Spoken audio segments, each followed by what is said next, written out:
Okay, I've got my papers. I've got a couple sample papers, and I've got the DecoArt Media Fluid Acrylics. Now, let me explain what these are, because I did not understand it when I was looking at them online and stuff like that. Okay, so what these are paints without fillers, which means that they're not going to muddy up. Okay, so you can glaze over things without it base coating over the thing that's underneath it. And so, for example, I've got this little sample of my Nevermore project. This is the silver interference, and you can see that you can still read all the words. It's just got a sheen to it. This is over black. This is the purple interference, and then this is the green interference. And so it doesn't cover it up. It just kind of glazes, and the interference one has that iridescence to it. And then over here, if you take your, I used the fluid media, and I just slip-slapped it. Nope, that was interference. I used the violet interference, and I just slip-slapped it over this whole area, but notice that it only picked up and read really purple on the black. So where things are dark, the interference colors are going to be very strong, and where the things are light, they're not going to show at all.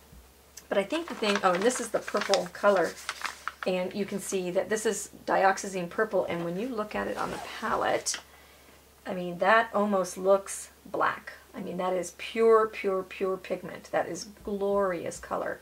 Okay, so, but when you thin it out with some water and you just kind of slip-slap on the background, then you have this really sheer looking color. Oh, and I mixed the gray with the interference gray, and that's what's really cool too. I'm sorry, I'm all over the place because I'm just having so much fun with them.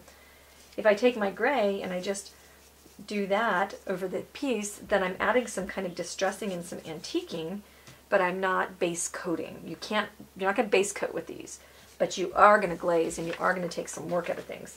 So then I moved over to Mermaid, and actually let me show you one right from the beginning. Alright, so I've got my, let me scooch things around. So if I wanted to tint my letters on the Mermaid into a maybe a little bit more teal kind of situation, and you can mix these. So I'm going to mix my interference blue and my interference green together. You do have to shake the interference colors. Okay, and then I'll get my green going, and you can see that it dries on the palette in the color that it's going to do. And you can float these in colors. It's really cool. When you start playing, the problem that I had is I just didn't quite understand from the multimedia.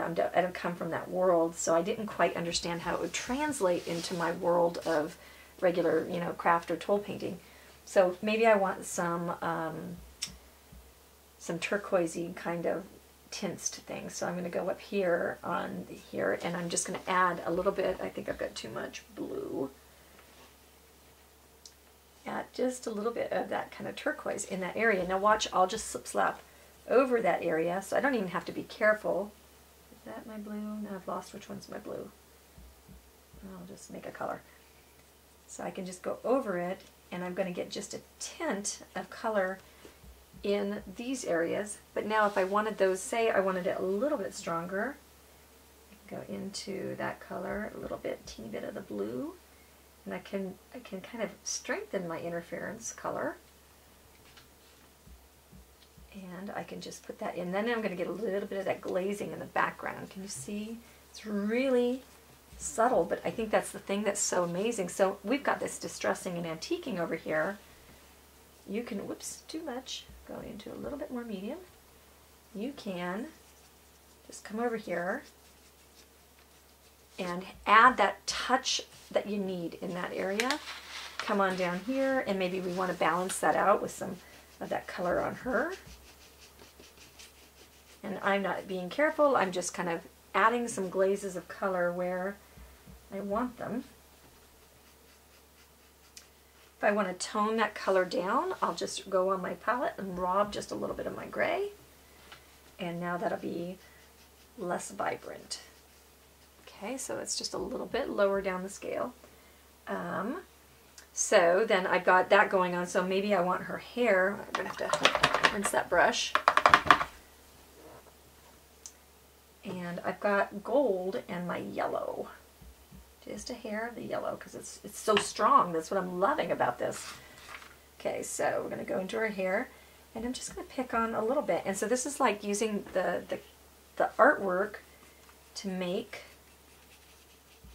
you know, it's color book, but marker, but paint, but whatever. Okay, so see how easy it is to add just that little bit of tone color there.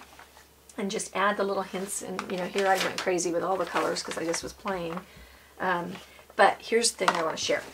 Okay, is when I feel this, I mean, I don't know if you can listen, it's the same. There's not, you know how when you put paint on paper, it always feels really rough. This doesn't have any change in feeling at all, but yet it's not rubbing off. It's not making my paper buckle, it's not, I'm just using so little because it's so pure, and it's just tinting. I don't need to use or alter anything. And then I took it a step further, and I brought out my Easy Elegant Grapes that I did with stencils. So I did the whole grape project was just layering.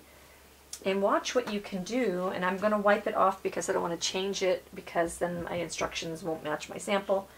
I can take just a tint of this red if I wanted it to be redder, and I can glaze right over my painting and see what it does to that. So I can just say, okay, yeah, I want that to be a little bit more and this to be a little bit more. Okay, I'll wipe that off. And this is all water soluble too. Maybe I want to go into my leaf, and maybe my leaf needs to have just a little bit of red in it. Stay out of my background.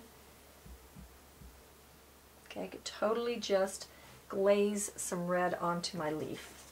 Then let's get a little bit crazier and say, what if we want to bring just a little bit of maybe that toned kind of red, mixing it with gray. I don't want it to scream at me too loud. And I could bring some of that in my background, in my shading areas, and I could carry my colors around. See how easy that is just to scumble around. Okay, so I'll wipe that off. This, in my opinion, is really kind of a game changer. I think this just makes this be a tool in your arsenal to use with your acrylic paints, and it just goes with the same varnish and everything. I think you're going to love it.